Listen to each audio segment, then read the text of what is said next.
This is Mark Bell from SuperTraining Gym. SuperTraining Gym, the strongest gym in the West. Today we're going to talk about the carnivore diet, and specifically we're going to talk about grass-fed beef.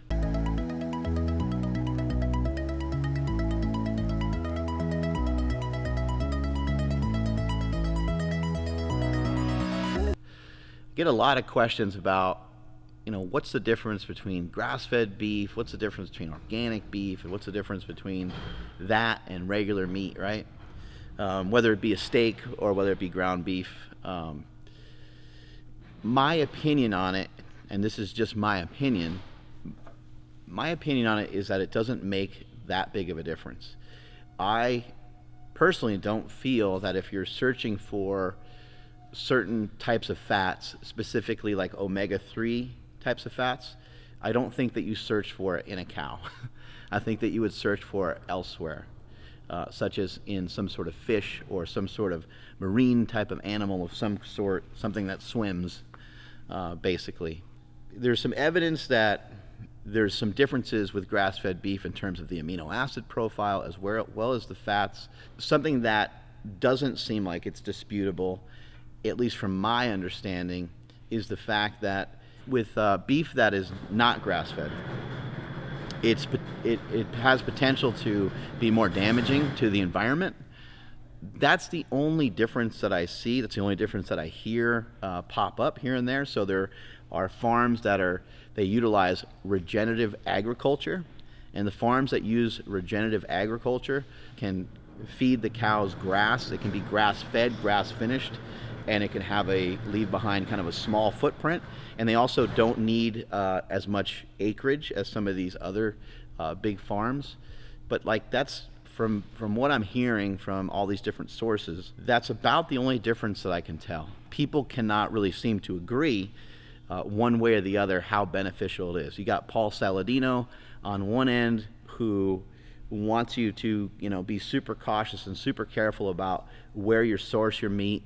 And then you also have Dr. Sean Baker, who's like, hey man, just whatever helps you lose weight is going to help you be healthier. And I have to admit that I agree with both guys. I think they both have a good point. If you can afford the omega-3 eggs, if you can afford the grass-fed beef, and if it fits your personal values, and if it falls in line with a lot of the thoughts that you have on how some of these farms should conduct themselves, then put your dollars wherever you feel is the most appropriate. For myself, I don't want to harm the planet. I don't want to, see animals aimlessly slaughtered. But at the same time, when it comes down to making a purchase, I'm going for convenience. I'm going for taste. This is just me being 100% honest. So until I have further information, until I have a better understanding, potentially on how detrimental maybe some of these things are, which I don't know if I'll ever come to those conclusions, because I don't really think it's a major. I think it's overblown personally. Then maybe I'll make a different decision with my dollars. But I do try to get grass-fed here and there, but I'd say it's about 50-50. I have grass-fed, grass-finished stuff that Piedmontese sends me, but when I go to the grocery store and I'm there to make a decision on what kind of beef I want to get, ground beef I want to get, I normally don't get grass-fed and grass-finished. I particularly don't enjoy the flavor of it. I don't enjoy the taste of it.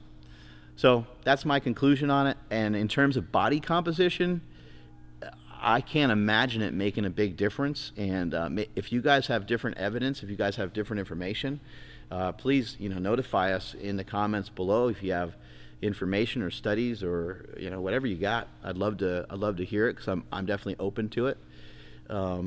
But again, with the information and the data that I have, I don't see a significant difference in health. I don't see a significant difference in your body composition. So again, if you guys have evidence otherwise, I'd like to see it. That would be really cool.